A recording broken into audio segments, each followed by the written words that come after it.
이전 영상에서 리액트를 사용해가지고 컴포넌트를 사용하는 방법을 살펴봤었는데요. 그런데 그 방법은 JS를 불러와서 호출해서 사용하는 방식이었죠. 근데 실무에서는 그렇게 개발하지 않습니다. 프레임워크답게 개발을 해야 되기 때문에 이와 같은 공정이 필요하거든요. 공정에 대해서 좀 알아보도록 할게요.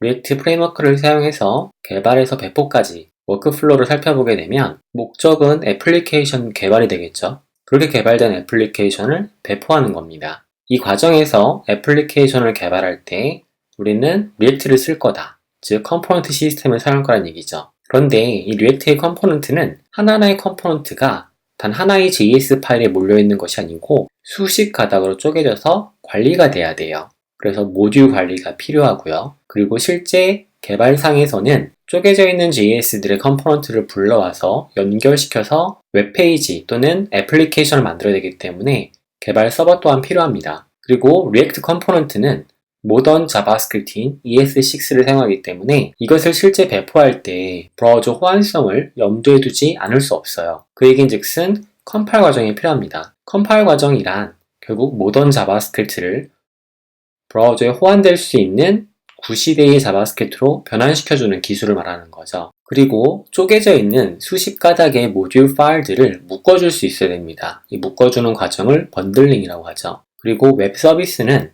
서버에서 데이터를 내려받아서 클라이언트에서 화면을 그림을 그리기 때문에 상대적으로 느리죠. 그래서 최적화가 되게 중요합니다. 이처럼 애플리케이션을 개발하기 위한 공정은 많은 작업이 필요한데요.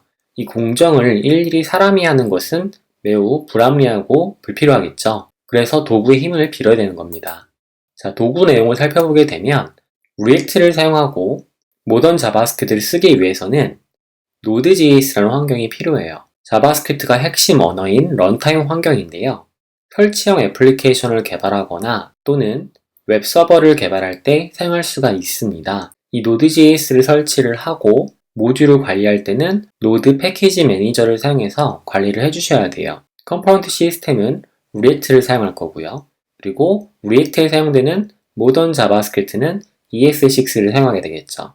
그러면 ES6를 브라우저에 호환되는 기존 자바스크립트로 바꾸기 위해서는 이 마벨.js라는 컴파일러가 필요합니다. 그리고 개발 서버를 구동하거나 모듈로 관리되는 수십 가닥의 것들을 효율적으로 묶어주기 위해서는 번들링이 필요하고요.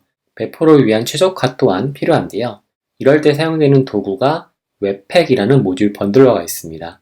자, 보는 것처럼 기존의 웹 개발에서 사용됐던 HTML, CSS, 자바스크립트 외에도 되게 많은 도구들의 힘을 빌어야 돼요. 그것이 리액트를 처음 시작할 때 학습이 어렵다라고 이야기하는 이유가 될 수 있습니다. 하지만 너무 걱정하지 않으셔도 되는 게 다행히 리액트는 Create React 앱이라고 하는 도구를 사용해서 번거로운 개발 환경 구성을 여러분들이 직접 하지 않고도 바로 리액트를 시작할 수 있도록 할 수 있습니다. 그래서 웹팩이나 바벨, 개발 서버 등을 구축하지 않으셔도 돼요. 자, Create React 앱을 보게 되면요. Set up a modern web app by running one command. 하나의 명령어만 가지고도 여러분들은 모던 웹 애플리케이션을 셋업할 수 있다라고 얘기를 해주고 있습니다. Get Started를 눌러서 시작하셔도 되고요. 아니면 Documentation Strings를 클릭해서 문서 내용을 살펴보셔도 돼요. 아니면 아래쪽에 있는 내용들을 쭉 읽어봐도 되겠죠. 자, 관련 내용은 제가 아래쪽에 정리를 해놨으니까 같이 살펴보고 진행을 해볼 텐데요. 문서 내용을 다 살펴볼 것이 아니고 필요한 부분만 살펴보겠습니다. Create React 앱을 여러분들이 구동하시려면 오타네요. 제가 수정해 놓을게요. Create React 앱을 구동하시려면 npx를 사용하시면 돼요. 여러분들이 최신 Node.js와 npm이 깔려 있으면 npx도 함께 사용하실 수가 있습니다. 그래서 npx Create React 앱 하고서 프로젝트의 이름을 입력하시게 되면 프로젝트가 설치가 돼요. 아래 영상이 있으니까 같이 한번 보겠습니다. 자, npx라고 치고 Create React 앱이라고 입력한 다음에 이와 같이 프로젝트 이름을 쓰게 되면 이 폴더 내부에 복잡한 리액트를 개발하기 위한 구성이 모두 준비가 되는 것이죠. 그러면 10배속으로 해가지고 이제 필요한 모듈, React, React DOM, React Scripts가 설치가 됩니다. 모두 설치가 완료되면 사용 가능한 명령을 볼 수 있는데요. npm start, npm run build, npm test, npm run eject 이와 같이 4개의 명령을 사용할 수가 있습니다. 이 명령은 아래쪽에 정리를 해놨어요. 그래서 이 명령을 실행해서 프로젝트를 수행할 수가 있습니다.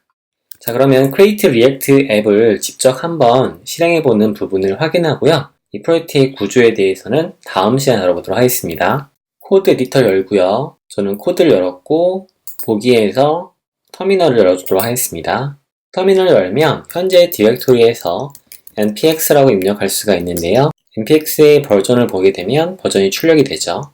npx 그리고 create react app이라고 입력을 하고요. 여기에다가 프로젝트 이름을 작성합니다. study react라고 입력을 해보도록 하죠. 엔터키를 눌러서 설치를 실행합니다. 자, 모두 설치가 됐어요. 이와 같이 study react라는 디렉토리가 생겼죠. 내부에 보게 되면 readme 파일, package.json, git ignore 파일, 노드 모듈수, 의존 모듈들을 볼 수 있고요. public 디렉토리, 그리고 source 디렉토리를 볼 수 있습니다. 프로젝트를 실행시켜서 개발 서버를 구동하려면 study react로 들어가야 됩니다. change directory 명령을 사용해서 react로 들어가 보도록 할게요. 그러면 study react 디렉토리에 들어오게 됐고요. 여기에서 npm start 명령을 사용해서 프로젝트를 실행할 수 있습니다. 엔터키를 눌러보도록 하죠. compiled successfully 라고 뜨고요. 해석이 모두 끝났고 study react를 브라우저에서 보실 수 있습니다. local address하고 network address가 보여져요. 그리고 여러분이 실제 배포를 하려면 npm run build 라는 명령을 수행하라고 얘기를 하고 있습니다. 브라우저에서 봐보도록 하죠. 브라우저에서 보게 되면 로고와 함께 아래쪽에 src 안쪽에는 app.js를 여러분들이 세이브하게 되면 자동으로 화면이 변경될 겁니다 라는 것을 보여주죠. 가볍게 이 부분을 수행해 보겠습니다. 소스 안쪽에 있는 app.js 파일을 열고요. 내부에서 코드를 수정해 보는데요. 자, 이와 같이 작성을 하면 되겠죠.